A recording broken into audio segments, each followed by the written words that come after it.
Hi, this is Anna Imagination with the Healing Garden, and welcome to Shifting Perspectives. I am a philosopher, psychologist, sociologist of 30 years, and I remembered Cronus, which tied into a legend. Talked about that early on in my podcast. And then I did some classic Greek. Let's just recount this for fun of it. And I'm on Wikipedia reading about Cronus, and I'm reading. Well, this I know. In ancient Greek religion mythology, Cronus, from the Greek Kronos, was the leader and youngest of the first generation of Titans, the divine descendants of the primordial Gaia and Uranus. He overthrew his father and ruled during the mythological Golden Age, until he was overthrown by his own son Zeus and imprisoned in Tartarus. According to Plato, and I went, whoa, what's Plato doing dabbling in mythology? This is interesting. Let's look into this. According to Plato, however, the deities Phorcys, Cronus, and Rhea were the eldest children of Ocean and Tethys. Now, if Plato is like me, and he is, I'm looking at it going, he knows that correction because he could literally look through the dimensions and see them and go, oh, hey, there they are. We got this wrong because I can see the beginning right there. And that is not what we thought it was. He is the eldest children of Oceanus and Tethys. So it was really interesting. And then I realized I could just sit here and read Plato's opinion and perspective of what he saw when he looked through the dimensions, which was really cool. So Cronus was usually depicted with a harp or a scythe, and they get into the virtuous golden age continued, blah, blah, blah, blah, blah, blah. Now, there is one particular moment in here where I got down to, and my brain just went, and this is where.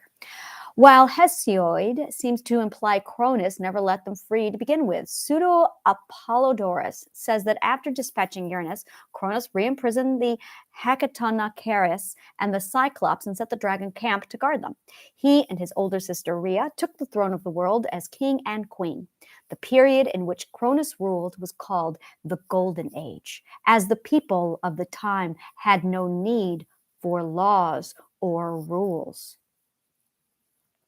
Everyone did the right thing, and immorality was absent. He's describing life after the sixth perspective. In some authors, a different divine pair, Ophion and Eurynomé, a daughter of Oceanus, was said to have ruled Mount Olympus in the early age of the Titans. Rhea fought Eurynomé and Cronus fought Ophion, and after defeating them, they threw them into the waves of the ocean, thus becoming rulers in their place. Now, where did I see it?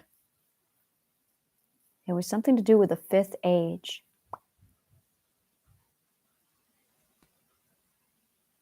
Only Cronus was willing to be the deed, so Gaia gave him the sickle and placed him in ambush.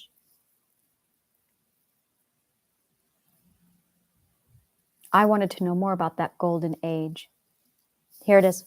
The term golden age comes from Greek mythology, particularly the works and days of Hesiod, and is part of the description of temporal decline of the state of people through the 5 ages. Gold being the first and the one during which the golden race of humanity lived.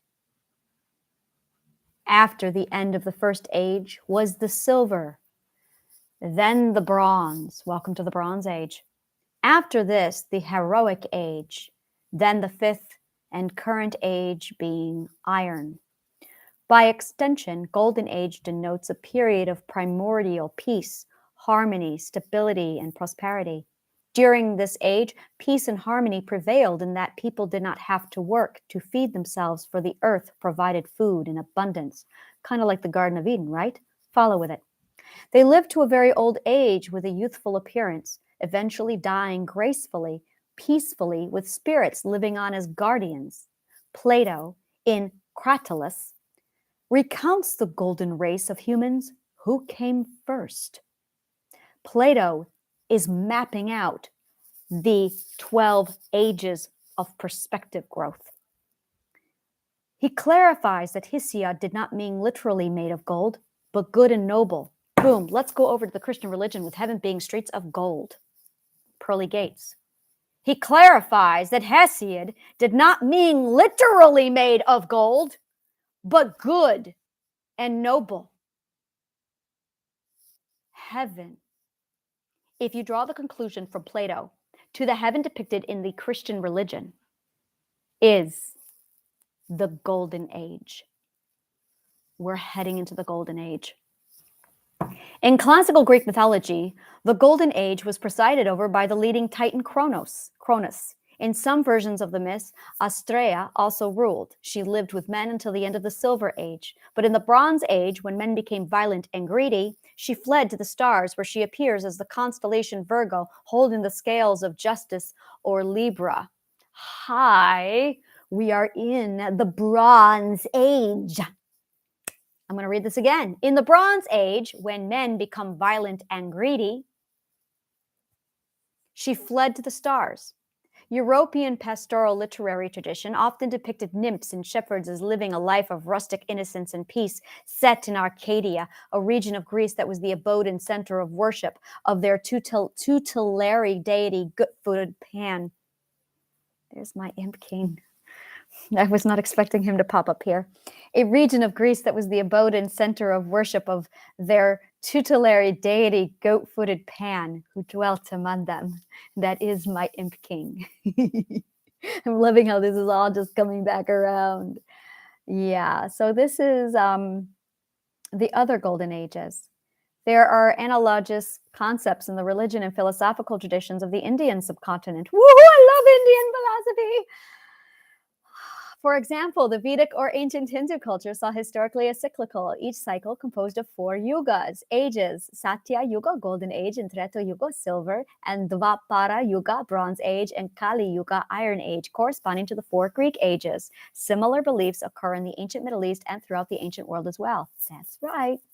And the Christian religion picked them up and carried them on. Now, I believe that the Christian religion was specifically the collaboration. Well, we all know what that is. But anyway, if you lay it out, it actually continues the story that's depicted in all of the other mythologies. Okay, so here's what was happening with all these different 5 cycles. And then, boom, this is what happens and why we're here. It's actually their depiction of the Garden of Eden and the rise and the fall, and basically how they went from where they are to where they are now to where we are now. It's literally them putting together this massive timeline. It's really cool. Yeah, and here we go. Christianity. So there's a reference to a succession of kingdoms in Nebuchadnezzar's dream in Daniel 2, in decreasing order, identified as gold, silver, bronze, iron, and finally mixed iron clay. It's all coming back around, people passing around the God code. 31, this is from the Bible, Daniel 2:31 through 35 verse. Your Majesty looked, and there before, we're going to do a King James Version. I love King James Version. Your Majesty looked, and there before you stood a large statue, an enormous, dazzling statue, awesome in appearance. The head of the statue was made of pure gold, its chest and arms of silver, its belly and thighs of bronze, its legs of iron, its feet partly of iron and partly of baked clay. While you were watching, a rock was cut out, but not by human hands. It struck the statue on its feet of iron and clay and smashed them. Then the iron, the clay, the bronze, the silver, and the gold were all broken to pieces and became like chaff on a threshing floor in the summer. The wind swept them away without leaving a trace, but the rock that struck the statue became a huge mountain and filled the whole earth. Well, that's metaphorical. The interpretation of the dream follows in verse 36. And then, of course, there's reference to Judaism and Hinduism and Islam and Germanic. Ooh, what's the Germanic? Old Norse, gullad. Gullad. Ooh, in used in Gylfaginning to describe the period of codification, right? Because so Gylfaginning is the great gap. It's how the world in Norse mythology came into existence. Old Norse is my forte.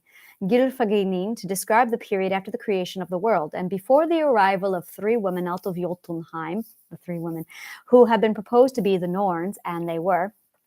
Skuld is one of them.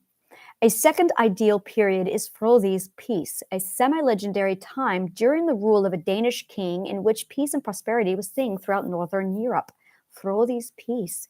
Frodi's peace, Frodafrid, is a semi-legendary period of peace throughout Northern Europe that is referenced in Nordic mythology and skaldic poetry and historical accounts.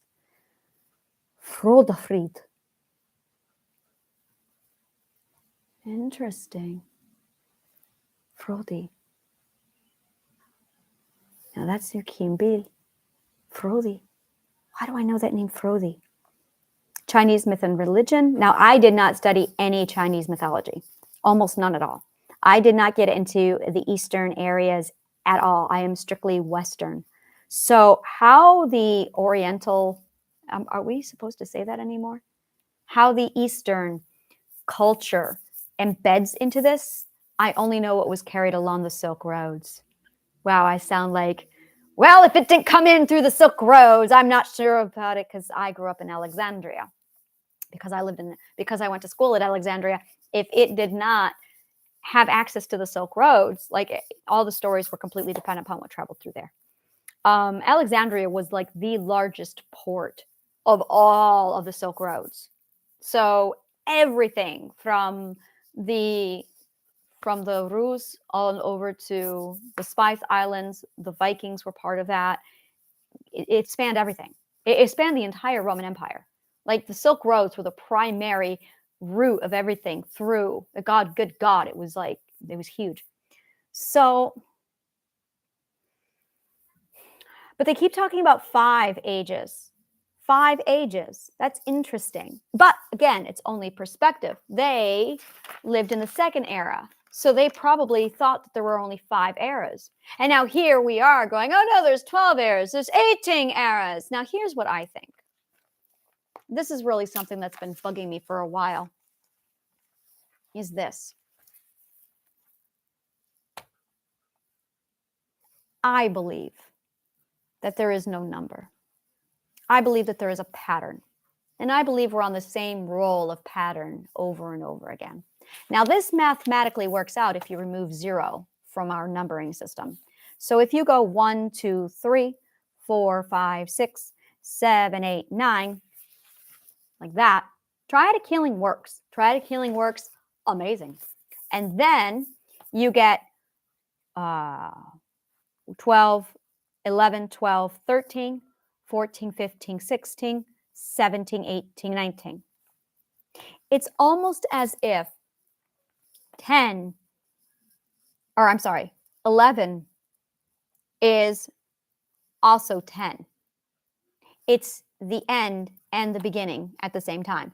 It's really, this is the part like 1 0 1 0 1 1 1 0 0. Like this is what I see over and over again. And I'm going, there is something wrong with 10. Like there's something illogical about 10. I can't explain it, but there's something illogical about it. Like it's really bothering me. So I've got this 1, 2, 3, 4, 5, 6, 7, 8, 9. And then I've got 11, 12, 13, 14, 15, 16, 17, 18, 19. And then I have 21, 22, 23, 24, 25, 26, 27, 28, and then 29. And that is now your triadic healing. And that's your 2 of 9, 2 of 7, 2 of 8. And that goes on indefinitely. So I've got my 3, 6, 9. It's my 9 of 9 of 9. Now, yeah, if I were to add a 4th, it would be in the middle. Now, that would then break off to the 0, 1, 2. And there it is again, because the 0 in the beginning would make sense. So let's go 1, 2, 3, 4, 5, 6. And then there's that gap. Then there's 7, 8, 9. Yeah, 10, 11, and then 12. But I'm already at 1 of 1 again. So that 1 of 1 is equivalent to 1. And this is really the big thing right here is 11 is 1. 11 is actually 1 of 1. And I'm noticing that my lessons are parallel to the 1 to the 1. So I'm sitting here going, okay, the mathematics isn't working properly because there's an error here. Bottom line, there's an error in the math. And I'm going, okay, this isn't making sense anymore. And it happened as soon as I realized that it's not 12. It's 10. And that's something we can't agree on, which is why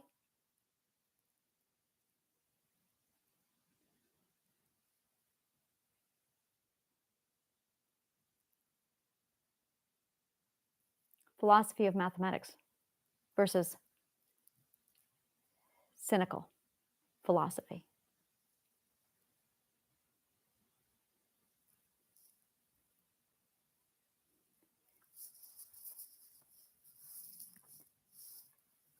The Roman calendar has 10 months. The moon calendar has 10 months. The Julian calendar has 12 months.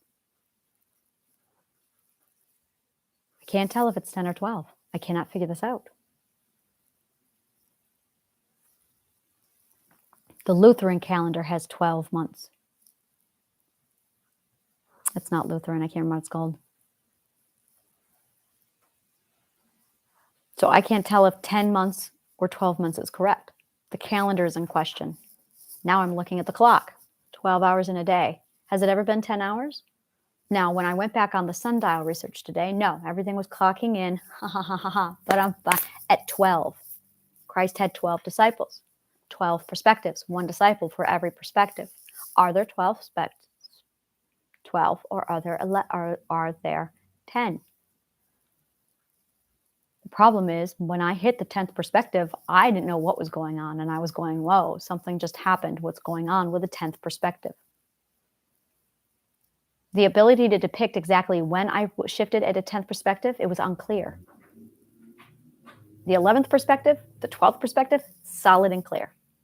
Absolutely precise. Which means I'm actually at the 11th perspective because there was no 10th. I went from 9th to this weird glitchy thing to this 11th. So it was 9, 10, 11th, and now I am at the 12th. That 10th perspective is very suspicious. Something is not logical about it. And suddenly I'm looking at these numbers going 1, 2, 3, 4, 5, 6, 7, 8, 9. Now that makes sense. 1, 2, 3, 4, 5, 6, 7, 8, 9. 10, 11, 12 would go in the dead center on the next triangle because a point equals the philosopher's compass. So that it does have 12. 4 groups of 3. No, it's not. It's not. It's just a compass. So that it's still 3 groups of 3. So the first 3 groups is on the self. The second 3 groups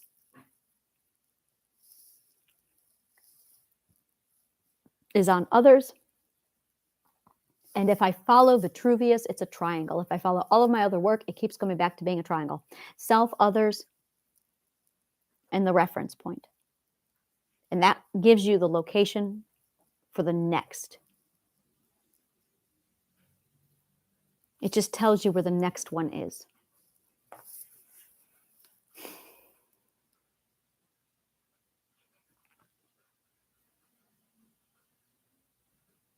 I'm going to be very upset if I spend the next perspective just stuck on this mathematical dilemma.